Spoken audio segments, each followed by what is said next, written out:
Welcome. I'm your host, Dustin, and I'm solo today, but that's okay because we have two amazing guests. So we have joining us today are two out of the three creators of Dead Mouse Productions, Gary Smart and Christopher Griffiths. We're here to talk about I think, one of the most highly anticipated documentaries in a while is Hollywood Dreams and Nightmares, the Robert Englund story.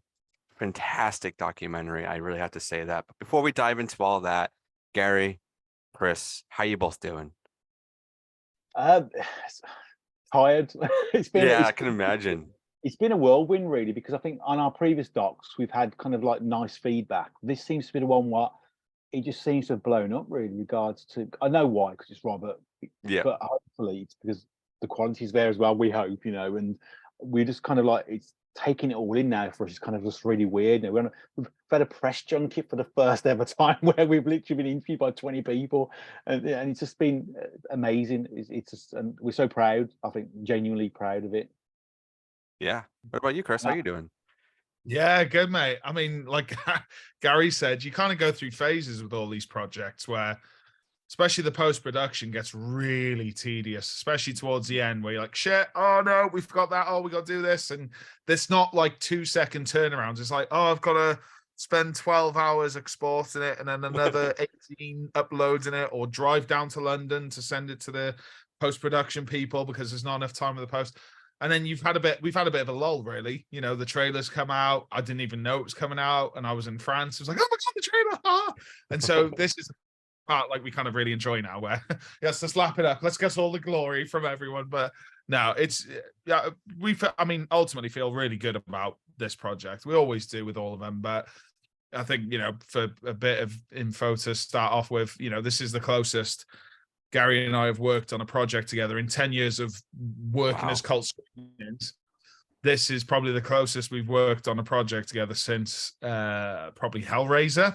And even then, I was just use the language, I was his bitch at that point because I was inexperienced. I'm still his bitch. I'm a bitch with an angle now. So with an attitude. With an attitude, yeah. Oh man. Wait. In the weirdest way, probably the easiest project we've done. Really? Still time. Oh, if my internet's going, sorry. Nope, you're good. You're good right now. You're stable. The easiest project, which is like really strange in a way, because there's no green screen. That's always the bugger with these projects. Yeah. I think it's been the easiest one for us, but also I think it's been the most kind of like passionate one because it was so important to get it right. It's the first time in probably 5 years when me and Chris nearly killed each other on a project where we've literally nearly battered each other because we're so invested in it to get it right. And I think that's what I've enjoyed the fight, but I've enjoyed obviously working really closely with Chris. And I think our relationship has evolved, as Chris said, and it's been nice to get back, obviously just sitting there and talking films and spending some time together, because the last few projects being remote, I've just been doing a lot of the background business side of things and dictating, and Chris has been there obviously liaising with John on Pennywise and liaising with obviously Eastwood on Robodoc. This is the first time we've actually sat together and started dissecting something, which is it's been an amazing experience, as we said before. Oh yeah. Yeah, I mean, I love everything you guys are doing, and I love it even more because everything keeps going on Screambox. And I love Screambox, and they've been supporting everything you guys are doing, and I'm so excited to see more of your projects show up on there, and like being able to talk to you the first time, Gary and John too, with the Pennywise documentary, which was phenomenal, and then being able to go and talk to pretty much everybody that was involved with that afterwards was so cool. So now see another project of yours that's going to be going to Screambox is amazing. And I know that must feel so good knowing that you guys do have a home for the movies that you make. That must be really nice. It's kind of like things. Yeah, it's kind of catch-22 for us because obviously we started off as independent, as you know, and obviously we did these through Indiegogos and Kickstarters. Mm-hmm. So obviously when we set these up originally, there was a different kind of path for us to go with these projects, very independent. But obviously for us, it's been amazing because we've gone very professional with an amazing outlet. I've got to admit, they have been brilliant. But at the same time, it's like shit. We've still we diverted a little bit from our original journey. Obviously, that causes problems for us. Naturally, it does. But Yeah. these things wouldn't be made now today without people like Screambox. We couldn't do what we did 10 years ago with Leviathan and Brewster, because the world has changed. The whole kind of like documentary kind of world has massively changed now, and the legal side of it has changed actually more than anything. But we've been so lucky to get Screambox and relationship with them, and I can't go into too much detail, but when we were obviously shipping this out, shopping it around, Hollywood Dreams, we had interest from several high, well-known distributors and streaming channels. And I will, significantly lots of money we've been offered for the Robert Englund doc, because obviously how popular Robert is. Yeah. Well, even though obviously, we've had an amazing relationship and deal with Screambox, we just felt it was right with Screambox. And I think for us, it was about how it was going to be handled and how Robert was going to be handled. And we've already seen now there's going to be collector's edition DVD, there's going to be a steelbook, there's obviously the theatrical release as well. It'll be our first theatrical release of a film we've done. Obviously, there's going to be kind of like merchandise as well down the line with this. We really believe that we wouldn't have got that of anybody else other than Screambox. They were invested in this documentary and us. We've been lucky, and in terms of our relationship, Brandon from Cinedigm, who obviously we liaised with, has been a diamond. Really, we met him in London last year. So I think, it's made us kind of step up our game, hasn't it, Chris, as well? In terms, and I know Chris has learnt lots regards to the post side and deliverable side of it, which has been a nightmare. Yeah. No PTSD at all. But no. So I wanted to ask you, because I know this has been, being made for a while, but what's the total length from start to finish on the film? How long did it take you guys to get this together? I mean, I'll start, Chris can finish. So it's taken longer than it should have done because of COVID. Yeah, of course. There's no question about that, but it did us a favor, and I'm sure Chris will elaborate on that favor it did us regards to our relationship with Robert. But we started off this in late 2018, talking to Robert. I think it was in November 2018. We originally reached out to him. We then met him in London in March 2019. Went over to the States in July, August 2019 to obviously start doing initial interviews of Robert and the 40 other people. And then COVID hit in obviously the February, March 2020. So there was a year gap then, obviously, before we could get Robert back again. Because obviously there was, the world shut down, as we all know. And obviously international travel was gone. So, but that did help us. It helped, I think, again, I don't take too much of Chrissy's kind of story, but I'm sure he can elaborate. But I think the 2 points for me, which COVID helped with, one, our relationship as filmmakers and our relationship with Robert. Would you agree with that, Chris? Don't know about our relationship. No, I mean, going with what Gary said, and I still took its time, but historically, we've got RoboDoc, which is coming out this year, which will be 7 years since production. Wow, yeah. And Pennywise, ironically, the order of how they were shot was RoboDoc, Pennywise, Hollywood Dreams, and Nightmares, and the release has now been Pennywise, Hollywood Dreams, and RoboDoc. So, when I say it was like the smoothest one, it's because primarily there was no green screen, I would say, and how, I don't know, the technical elements of it. There's a lot of kind of things that have taken their time with those other projects. I wasn't quite as involved on this project because I was babysitting Pennywise and a little bit of RoboDoc. So this was Gary's baby, and I had a little bit of involvement. I came out to the States on the initial shoot. I didn't even get to meet Robert. So it felt a bit ironic. I'm working on this documentary and I missed him every opportunity that was there because of work. And then finally got to sit down so he was filmed 4 times, Robert, throughout the course of this project. 4 setups with him. I think the interesting thing, certainly from our perspective, and then when you sort of watch it and you notice it, you'll sort of maybe see as well. There's like 4 setups we got. One in his home, one in a hotel in London, another one in a hotel in London that looks quite Christmassy in the background. And then the last interview was actually done when we were in Sitges, after we had screened it at its premiere. Wow. So what I've really loved about this, which we haven't necessarily had with other projects, is the opportunity with time, which is obviously the biggest issue, to actually go and change things up. So we did a screening in Sitges, went well, but I think I certainly felt the second half dropped a bit. I think Gary might have as well. And Robert had a few suggestions himself. You know, he's like, if you're happy with it, I'm happy with it. But, oh, you missed out this film I was in with Henry Fonda. And I was like, did you mention that in all 8 hours we've got with you?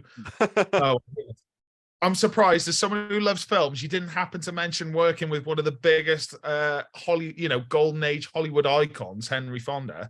Yeah. So the more we thought about it over a couple-day period after the screening, the more it was like, oh, there's this, oh, we could do that and that. And so for me, the journey of the documentary kind of goes, I keep using this analogy, but it's like Scarface. You got the humble beginnings, you work up, and bam, montage, Nightmare on Elm Street, or in Tony Montana's case, cocaine money.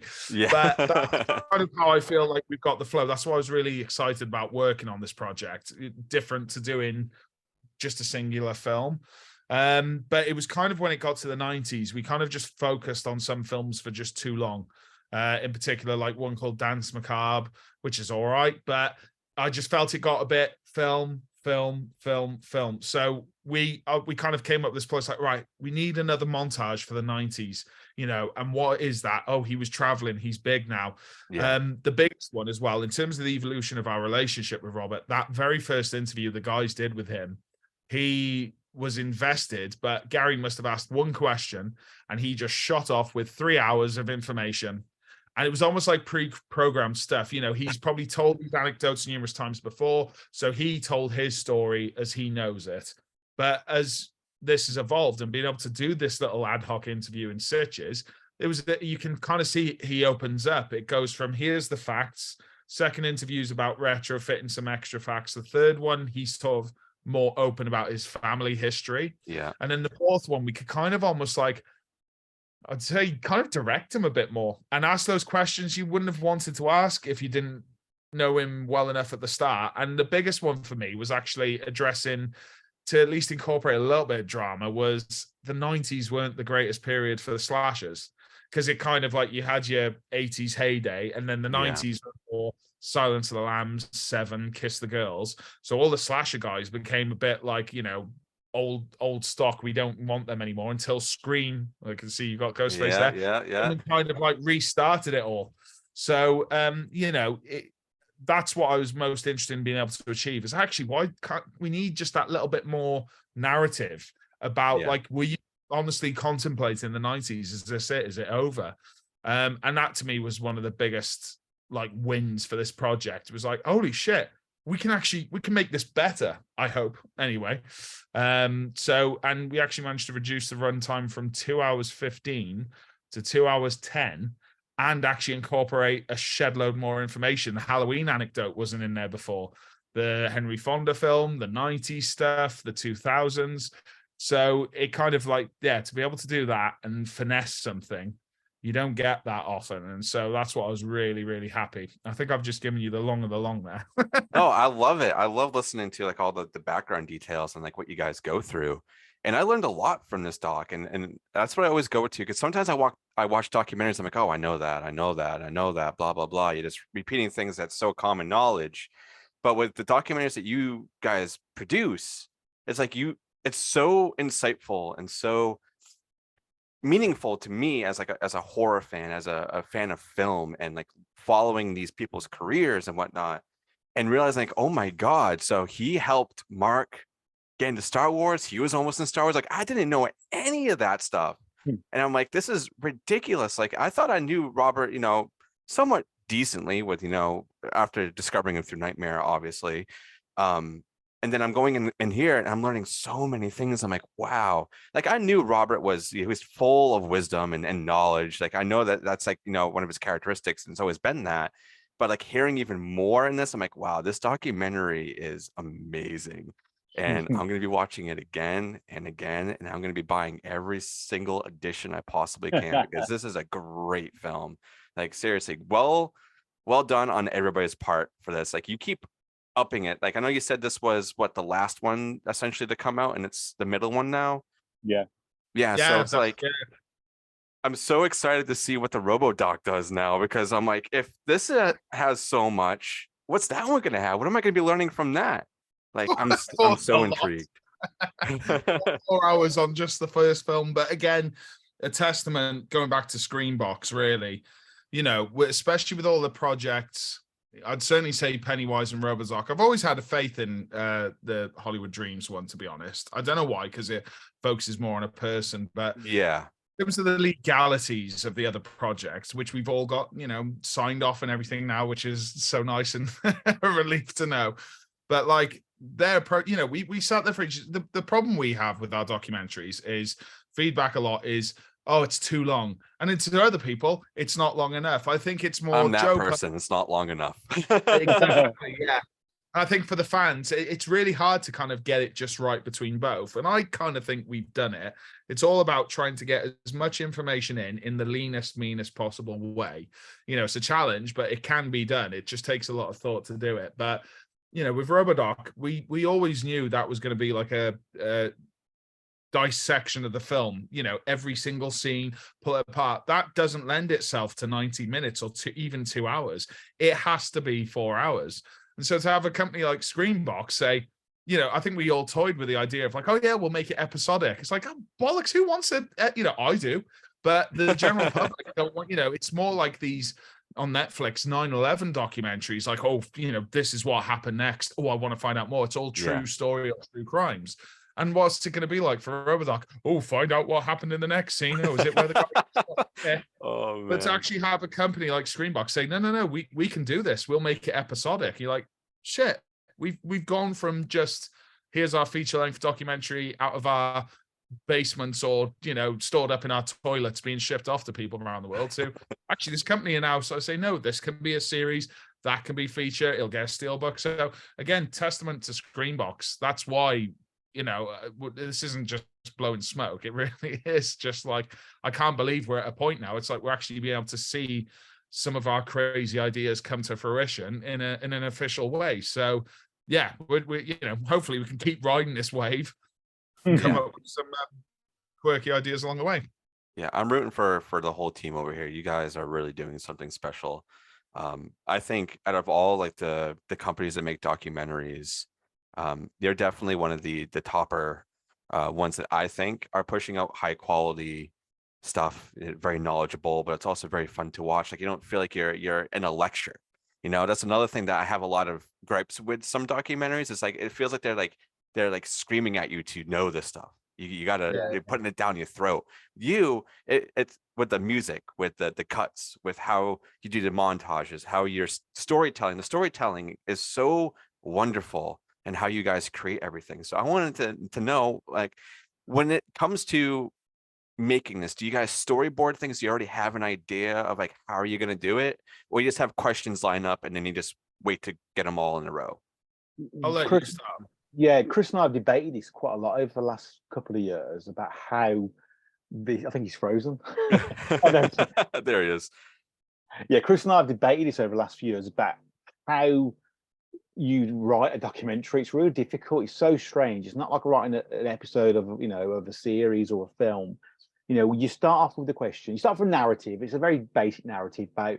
We did lots of research on Robert's career, lots of research into his biography. I was on the plane reading his biography as we were going to the States, picking out key points of his life and important elements of that, of obviously, you know, relationships with family members, his first marriage, obviously then Wes Craven. You know, we know obviously the journey to a degree. And then you base questions around that kind of narrative. But inevitably, once you get a person in the chair, it all changes. You know, there's two ways I think it changes. One, obviously, is how prepared they are to give information. And again, with Robert, we were lucky having 4 interviews over that period of 2 years, 3 years. We became friends. You know, we came very close to him. So he you know, let his guard down more than just obviously answering what he believed he had to answer. And the second is how we ask the questions and how comfortable we make people. And I think the good thing, particularly with me and Chris, I believe, because we're film fans, and I think because we're kind of cheeky chaps as well, and we kind of like a little bit of banter, we tend to make people feel comfortable when they sit in the chair, you know, and we don't go in like very academic. We go in very kind of like, you know, jokey with them, and we have a bit of a laugh. But also because we know, again, it's not bigging ourselves up or blowing smoke up our arses, because we know what we're talking about. Yeah. it comes across in the interview that if they've already answered a question, we don't ask that question again. And sometimes you can fall into that trap. You've got a list of questions in front of you. You're going A, B, C, D, E, and you ask the same thing. If I've watched Chris interview, and I hopefully believe I do it myself, is that we listen so intently to what people are saying, we can bounce questions around. And so I think that evolves. And I know Chris now, hand it over to him back, how it evolves in the edit, the story, because it massively, we've learned on this, it massively changed in the edit, doesn't it, Chris? I mean, we had a debate. I think we've definitely evolved, and I can absolutely picture how I was when Gary took me on board for the Hellraiser documentary. 4 pages of questions. That was one of our mistakes back then, but we didn't know. Everyone was asked the same question, and you end up with information that's not useful, or even then not appropriate to the person. And I was just like, "What is your name? How did you get that? Oh, cool." So I just did what was on the paper. But obviously, the more you do, I do believe very much, and you don't learn unless you do, kind of thing. We've definitely evolved in terms of, and hopefully you should anyway, if you keep doing something. We've evolved in that respect. And so now there is that element of like, because directed by, you're like, how can you constitute who directs a documentary? And the more I think about it now, I think the more there's many parts to it. It's not just the questions. And with the questions, to be honest, it's some people might ask it in a monotone way. No, you need to kind of steer them a little bit. You know that this is a good thing coming up. So what was it like becoming an icon? It must have been amazing, rather than was it fun being an icon? Yeah, you can't be a robot. Yeah, exactly. You've got to try and kind of, it's acting's reacting, So that's what, because I'm wanting to do more directing and certainly look at narrative down the line. So understanding that dichotomy of how I behave is how the person will behave in return. But we had like not a battle as such, but in the edit, Gary and I said, we need to learn from all these things, that the next one we do, we need to have like this. And Gary's like, it's all well and good saying that, but Robert sort of gave me this interview, and obviously he commands a room. This is what he gave me. And I'm like, no, you should do this. But of course, I probably would have been the same, like, yes, anything you say, Mr. Englund. But because I built with him, and we'd had that debate, come the time I did this interview with him in Sitges, I knew what was missing. I knew what we wanted. And to the point when I think that Halloween anecdote, I actually got him to re-say it again. I had the confidence to go, cool, can you kind of give it like a punchline? Like, don't say you worked on Halloween, blah, blah, blah, blah, blah. Build up the story. What is this? Oh, I chucked some leaves. I did this. Yeah. And finish on. And that film was Halloween. So there's that element of direction. And then even in the edit, we worked tirelessly on the edit towards the end. We had a nice baseline that was done for us by our editor, Peter. And then for me, it was just a bit like, okay, switch this around. We'll move. I kind of came in and did some stuff for that. I always feel bad, like sort of stepping on someone else's toes doing things, but edits, kind of as pretentious as it sounds, find themselves. It's really weird. It is a bit like no, you want this by here. Yeah. This person's that, so that should bounce onto that, and that should bounce onto that. Okay, then you need a breather. And one thing I was taught I always quite like is whenever you hit a taboo topic of something that's not great, I actually got this from Eastwood, is if you're going to not badmouth someone or talk about something a bit shit, you do the shit sandwich approach. Which is, let's say in Paul Verhoeven's case, oh, he was a tyrant, he was a bastard, but he's really talented. Oh, but he was a dick. Oh, but he was. You make that little thing of where, okay, the back and forth. So yeah, the writing, you can plan as much as you want, but you ultimately have to work with what you get and then retrofit things a bit afterwards in the edit. But, I think as it evolved, that opening sequence with the silhouette and the glove didn't exist until like the last minute. Yeah, I saw you guys were posting about that too. I was like, oh, this looks really cool. And how you guys did it, like it was so like, we just got to do it, guys. Just got to do it. Get your vape down there, get your glove. There you go. Let's just do it. Film it. Oh, like, God, this is filmmaking at its finest. My lungs were killing after that. Still vaping. But I mean, yeah, I think that's what I kind of felt we were missing a bit. I think we kind of had an intro initially, which was, it was good, but it just felt like stuff we've done before again and again, TV montages, and God knows how many times I must put the 80s TV effect on stuff and the grain. We all do it now. But I think it was just documentaries are going up and up and up and up and up and up, especially on Netflix and everything.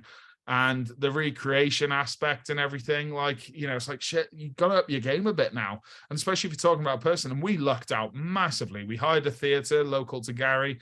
Oh, yeah, I've said this already once. I'll say it again. That silhouette is actually not Robert. It's our friend Neil, who's posing as Robert, but he had it locked. I mean, I think he did a bang It up looks job. great, though. Like, you could fool anybody with that. Yeah. Because it's a silhouette. So, I mean, you could do a lot with that. As long as, like, everything looks right. It's like, oh, that's Robert, you know? His demeanor and the shoes he was wearing was it's even Rocky as well. Rocky's Neil's son. We had him play a young young Robert. version. And oh, wow. And he Robert, looks like Robert was like amazed, wasn't he? Robert was like, I can't believe how much this kid looks like me. Did you cast the kid? So, did you yes, we searched high and low for him. Yeah. He had the same profile on his nose. Yeah, it's strange. It was unbelievable. And then the same guy plays that the TV host Steve Allen that he talks about as a kid, you know. And it was like, oh, let's make it look a bit like Citizen Kane or something, you know, and let's shoot it. Well, I knew the angle we wanted to go with, and then, you know, you've got to have a bit of a vision with these things. But then the experimentation I enjoyed. I was like, well, if I cut out every, I don't know, 23rd and 24th frame of this footage, it looks jittery like 1950s. So that's what was like really fun. Was, I mean, we don't use it a great deal, but I know that this is a first now. In the future, I think, yeah. We did a few little recreations for Pennywise. I think like the Game Boy was shot in the back garden of my workplace by an apprentice. You boy, take my wife's retro Game Boy, and there we go. Well, I'll be John Ritter's hands, the fat old ones, and but like, you know, we tested it a little bit with Pennywise, but I know going forward now, right, that's got to be more it's more, you know, it's great shooting these interviews, making them look nice, but the thrill kind of comes a bit from like, holy shit, we're actually kind of making like little mini movie vignettes with these. So I think, you know, the more we can do that down the line, you know, because that's, documentaries are just going nuts now, as I said. They are. And the quality on them, I feel a constant need to like, shit, man, we gotta up our game, we gotta keep going, you know. I feel like you guys already are. I really do. I think like if you keep doing what you're doing and you are involving on these things that you're talking about, I think like you're gonna be going miles more than you probably think you are. And I'm so excited to see everything that's coming next and whatnot. And like I said, this documentary was really, really well. I love Pennywise documentary, I really do. But this is such like a step above all that. And I love Pennywise. Like I read the book so many times, and I own the vinyl. I've watched the movies millions of times. But then when you go to something with Robert, like it's Robert fucking Englund, you know? It's like, damn, like this is gonna be awesome. And it is. Like, you guys really, you have the name and you make it like a million times what you think it's gonna be. And then I really, really, really respect that you guys did this for him and whatnot, and that he likes it, and now that you have a friendship with him and everything. That's really, really good, because you don't see a lot of people going out and be like, we need to make a documentary about this person because they have such a legacy career. Usually things just fall by the wayside and you have to go do your own research, or you go on YouTube and there's someone would do like a 5-minute mini documentary that's shitty, you know. But you guys dedicate 2 hours plus to this one guy's career and just showing all the shit that he did, and realize like, wow, there's so many other people out there now that I want to see a documentary of. Yeah. And I want you guys to do it. What we said as well, you know, not saying morbid, but a lot of, you know, when people pass away, no matter how old these people are, that's when the accolades come. That's when all the press comes. We had it with our friend Don Caifa, you know, who from Return of the Living Dead. There's a picture of him up obviously on the wall here. And he was really close to us. And when he was alive, you know, the fan base was there from the conventions. But when he passed away, nobody, I mean, when he passed away, suddenly he was on, you know, Hollywood, and it was like every news outlet was talking about this, you know, character actor dying. But no one was there when he was alive, and he didn't see that. So we, you know, why celebrate somebody when they're not here?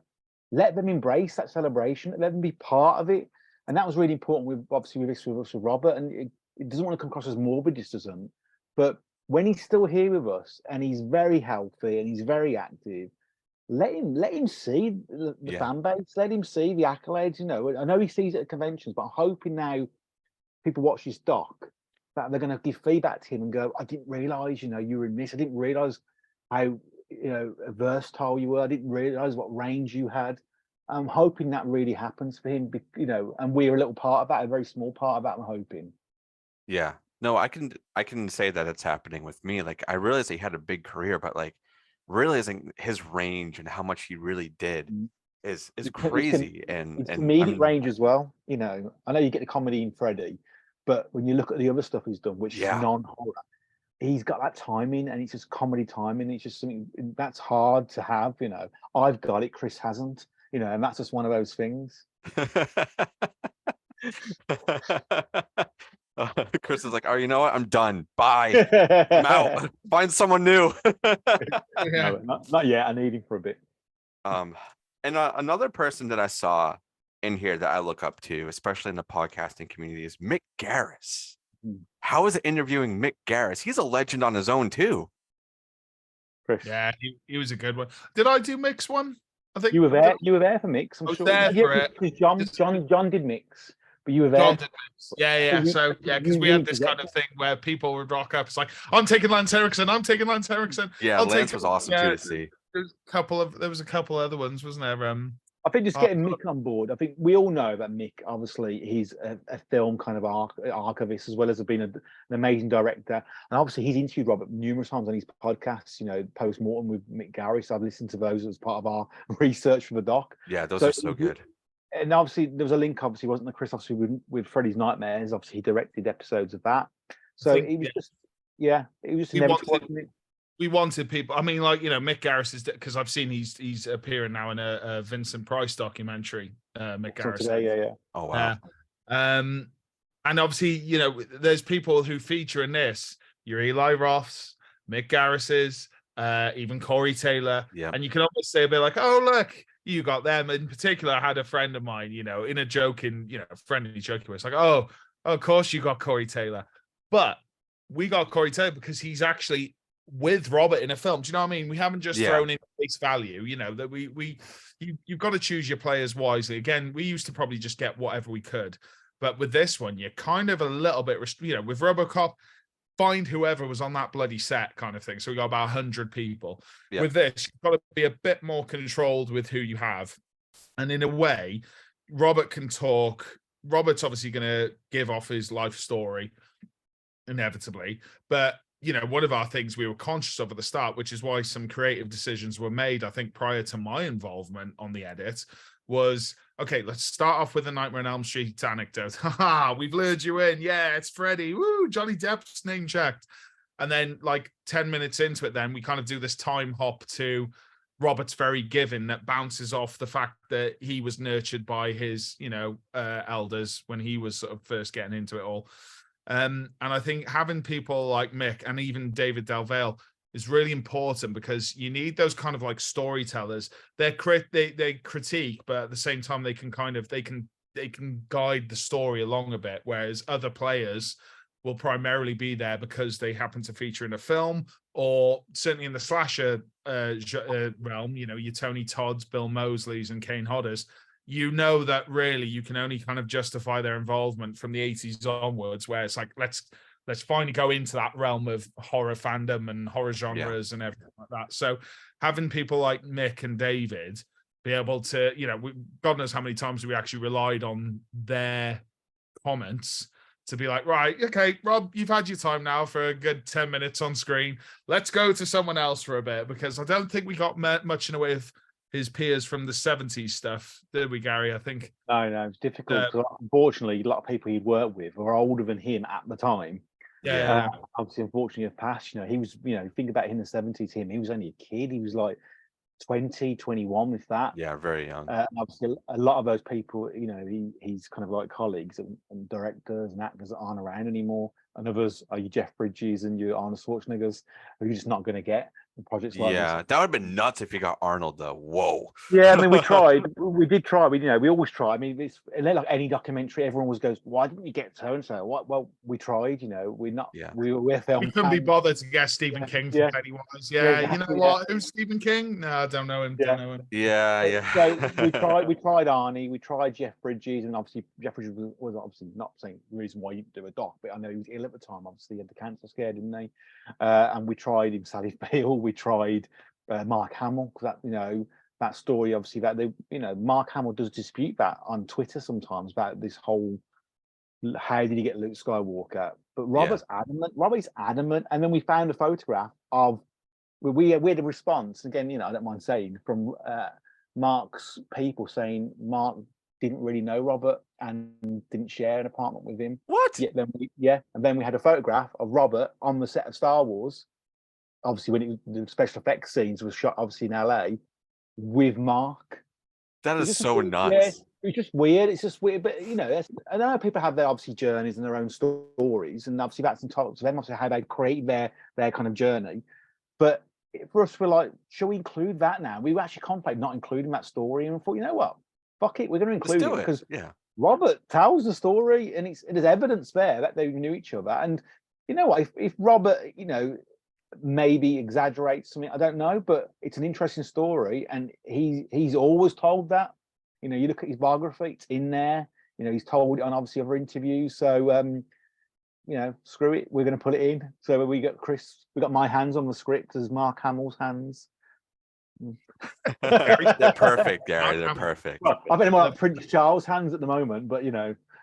Richard said, "Why, mate? Teenage Mutant Ninja Turtles here, Christ!" Oh man, that's great. Sorry, King Charles. I need to be correct that because he's now our king, not our prince. Yeah. All right.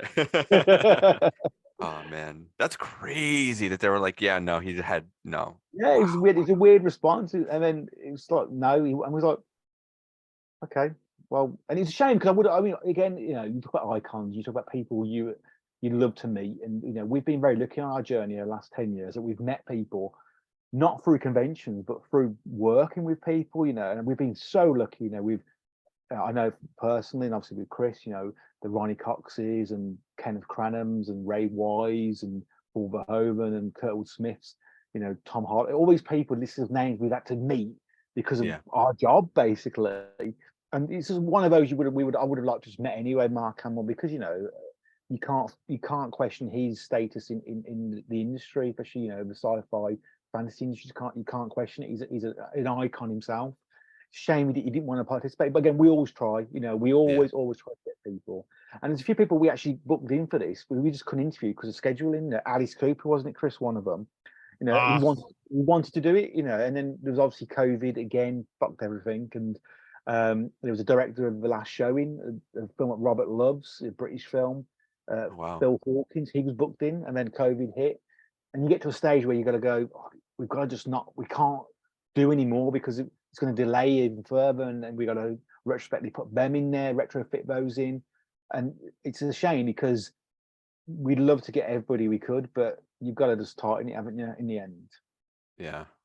Out of all the people that you mentioned, like the ones that you tried to get or the ones you couldn't fit in, was there anybody that did make it on film that you were surprised that they said yes to be interviewed? It's really weird. Corey Taylor, probably one of them, because I know that because prior to us doing that, Corey hadn't done many docs. You know, now he appears in like all horror docs. Now he does. You know, 80s horror doc is featured in there and whatnot. But I was surprised. He was hard to get. Lance, again, as an icon, getting Lance involved because his career is quite tight with Robert in the sense of that. It's quite loose with Robert. Sorry, there's one film together really, but The Friends. Yeah. No, I mean Lin Shaye. You know, it's weird. Really, you have this perception people are going to say no, and they jump on board, and we've always had that on most of our projects where Tim's been a perfect example of that. Tim, you know, you're never going to get Tim Curry, and we got Tim Curry, and obviously Weller. You know, it took us 5 years to get Weller, and a substantial amount of negotiation, but we got him, and Verhoeven as well. But so I don't know, it's really difficult because we try every avenue we possibly can. We're lucky to have Mikey Perez, who again knows people, and because he's done Never Sleep Again, Crystal Lake Memories, he's done obviously what was the one he's done? Friday the 13th, More Brains. He has contacts and he does convention circuit. So we've built our own network over the last 10 years as well of knowing people. And it was really a funny scenario. I can't name dropping Brian Cox tonight. But when we did Leviathan, we got Andrew Robinson because of Brian Cox. And that was just a conversation with Brian on an event. Oh, I know Andrew. I'm really close friends with him. And that happens to us now quite a lot. That we find out somebody. Yeah, it is. It's Kevin Bacon. Fright Night was like the prime example. Was almost like getting Tom Holland, and then everything after that. Wow. You know, Yeah. the support those guys have got for that, the allegiance all the guys of that film have got for it still, and how it's Tom's baby.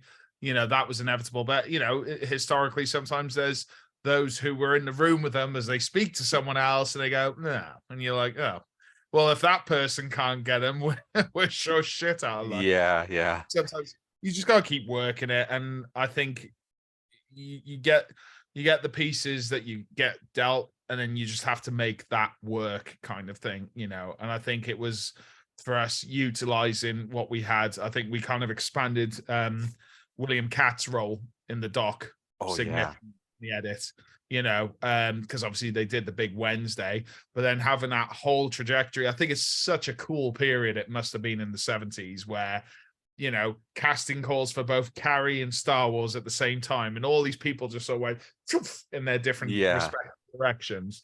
And so I think, being able to have someone like that in really kind of helps the story. So yeah, we might have not got these other people, but I don't think have we ever really had to like retrofit someone intentionally. I think I've got Peter Weller. Really? Peter Weller was obvious. Yeah, we I think it's like someone I'm contemplating for RoboCop 2 and 3 down the line.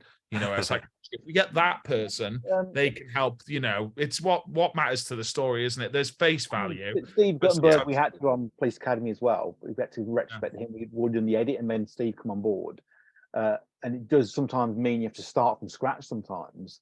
But I think maybe the last interview we had with Robert, because he gave so much gold in the last interview, which wasn't part of the original cut for Sitches, he had to be retro kind of fitted in, and not in a hard way, really, probably, but it did mean shifting things a lot more and moving some of the films out. You know, at least kind of direct on the interview, which is what I like the most about that. Okay, you know how the film works. I watched it again afterwards. Okay, there's that gap there. If that finishes like that there, and that starts like that at that point, I need him to do X, Y, Z to kind of help bridge that gap so it doesn't feel abrupt or whatever.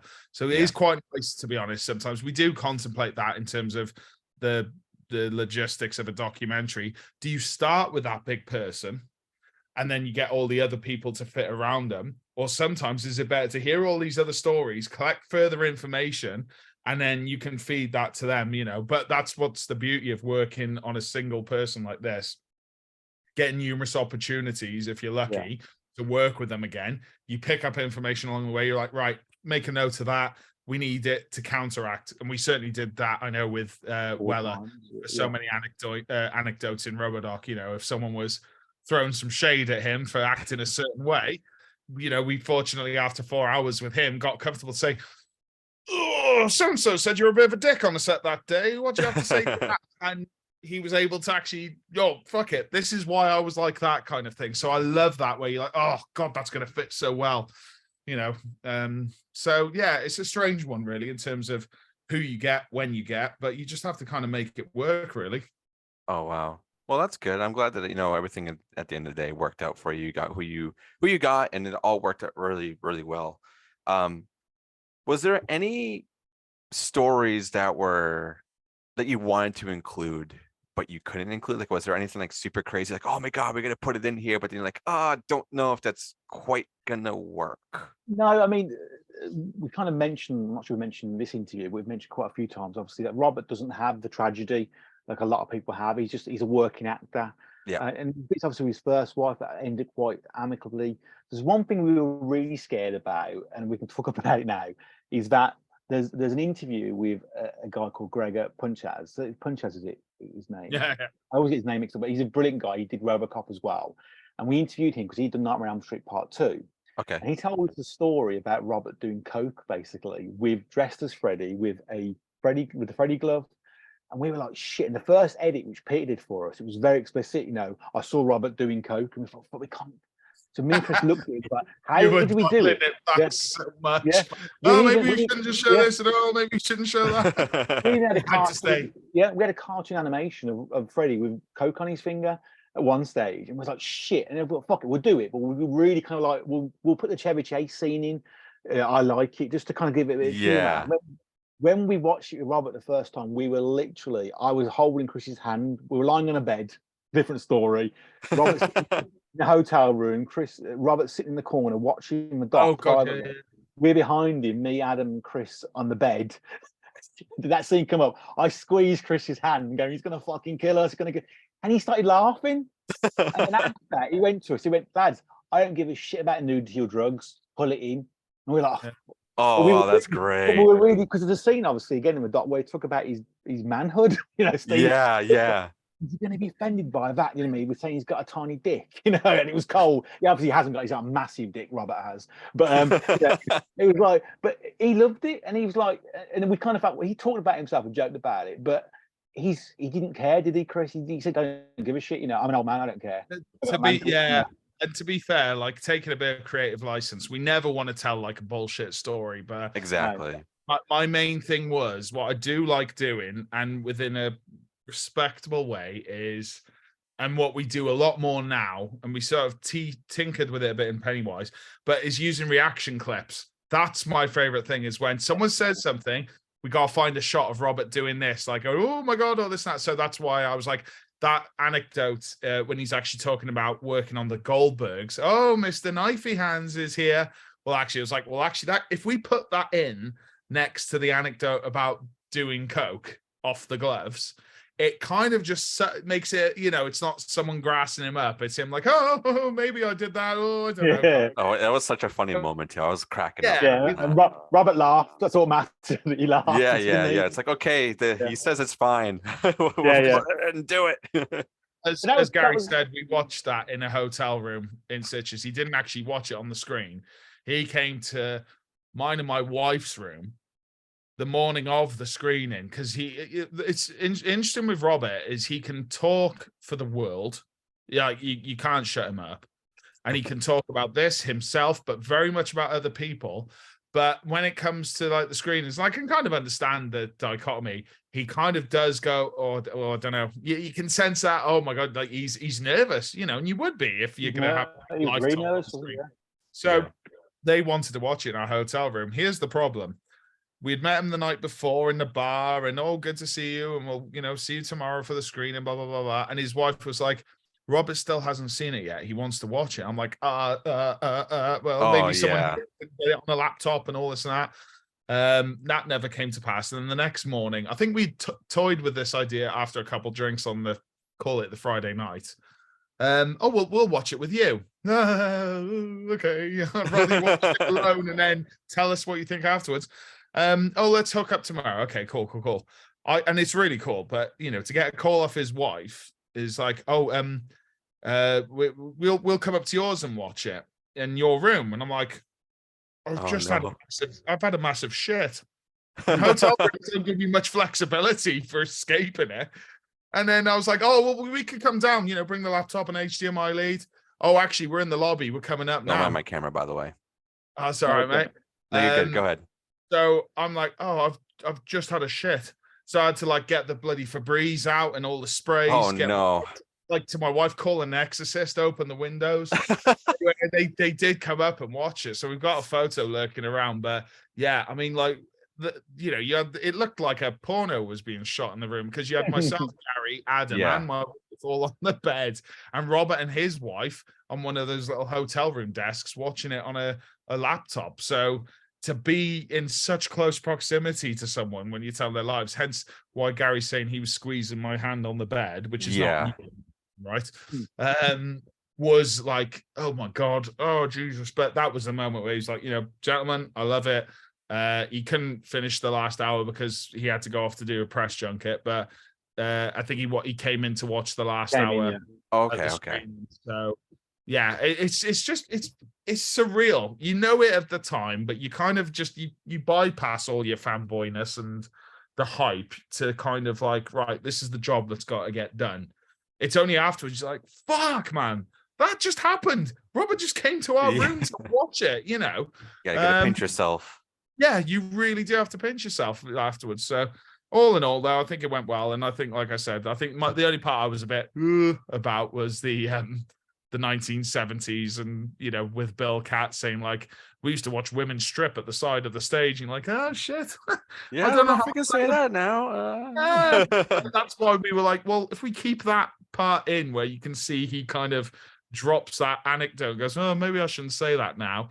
Yeah. That kind of gives it a bit of a comedy spin. You know what I mean? If you're going to go into a bit of a taboo territory, you definitely need something to kind of like sustain it, like lean into it, acknowledge the elephant in the room. Don't just have like a fleeting comment where it's like, oh yeah, I watched the woman strip. What? So yeah. I think we went about it in as tasteful a possible way we could. Would you say, Gary? I think so. But even Adams, you said reaction shots from Robert and from that was Lance so funny. That does help because it makes that story. Yeah, I just think again, I think that's what we've kind of developed with as well. Obviously, he's finding kind of like we call it gold basically. We find the gold in the interview. Sometimes it's not necessarily the interview. That section wasn't great, but there's something in there we can use somewhere else, and that's what I think we've really kind of developed with as filmmakers. Yeah. Oh yeah, I can definitely see that going and everything. This is why I'm so excited to see the RoboDoc now. But we're pretty much almost out of time here, so I wanted to ask one last question. What's next? What are you guys working on after RoboDoc is out? Are you already in the middle of doing something? Is it something you can't talk about now? Well, we're obviously working on Police Academy as a 4-part series as well. So we're just shopping around at the moment. So we've got a lot of interest in that in terms of obviously distributors. I'm hoping obviously it will go a way we want it to regards to distributor. Okay. Not particularly horror, but obviously there's other outlets in certain companies that do obviously more generalized kind of features. We are working on something at the moment, pitching something and planning something, which Chris can talk about, maybe not in too much detail because he gives his story better than me. I'll say something I shouldn't say. Chris, I think we've obviously done, and I'm happy to keep doing them, the deep dives into films. Yeah. Historically, I keep saying to people, sometimes the feedback we get is like, or the reviews you see, it's like, it's just a glorified extra. It's like, oh bollocks, it is. We put our heart and soul into these. But like, let's see what happens with this doc now. I'm hoping, it should do all right. I'm pretty confident, naively optimistic. And it's been really cool. Oh, there you go. A little bonus guest. That's all good. We love the doggos. But yeah, we're about basically doing more another character piece, much like Robert's, maybe a few of them.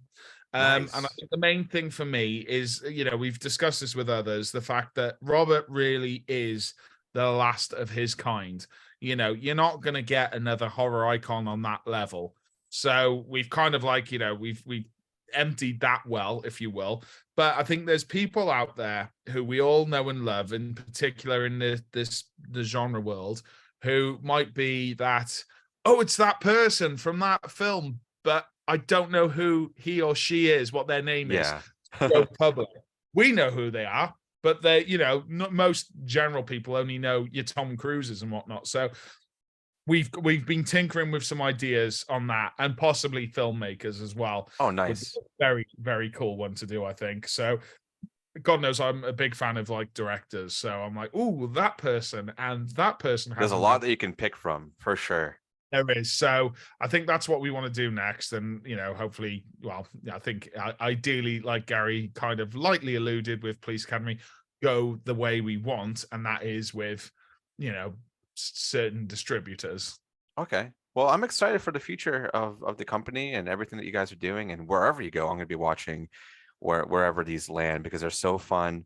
And I love the part that you guys are doing, and what you're doing for the film community too is amazing. Like showing all this behind the scenes stuff. Cause as a kid also, I loved watching behind the scenes and making ofs and everything. So watching your films is just that, but way more. And like I watch them with my son, and he loves them, and whatnot. He loves all the behind the scenes stuff and learning how things are made and whatnot. So keep doing what you're doing, and huge thing to Screambox again for getting you guys over here and giving you guys a platform and a voice also, so you can have other people watch your stuff. So it's great, and I love talking to you guys. So next one, come back on. Let's deep dive into that one as well, because it's so fun talking to all of you guys. Seriously. Very much. We've really appreciated it. Thank you. And thank you guys. So that's pretty much all I have. I had more questions, but we can save those for another time. And I'll catch you guys on the next one. And hopefully everybody, if you aren't signed up for Screambox, you're gonna sign up now. So that way you can go watch all the other docs they have on there, because there's a lot of them. And then this one will be coming out very soon as well. So Gary, Chris, thank you guys so much for being here. And sorry, my camera decided to kill itself. It's been doing that a lot lately. Dogs and food in as well. Sorry. No, it's okay. It's okay. So thank you guys so much. And this will be being posted when the embargo lifts. I think it's like May 30th or something like that. Yeah, I think so. Yeah. So thank you guys so much. Thank you. Amazing. Thanks, man. Yes. So you guys go and enjoy the rest of your day. Go get some sleep. Seriously, go get some sleep. Revel in the sleep. We're absolutely going. Finally. All right, guys. Thank you so much. Thank you, mate. Thank you. Yeah, we'll catch you guys on the next one. Cheers, Brilliant. Thank you. Cheers.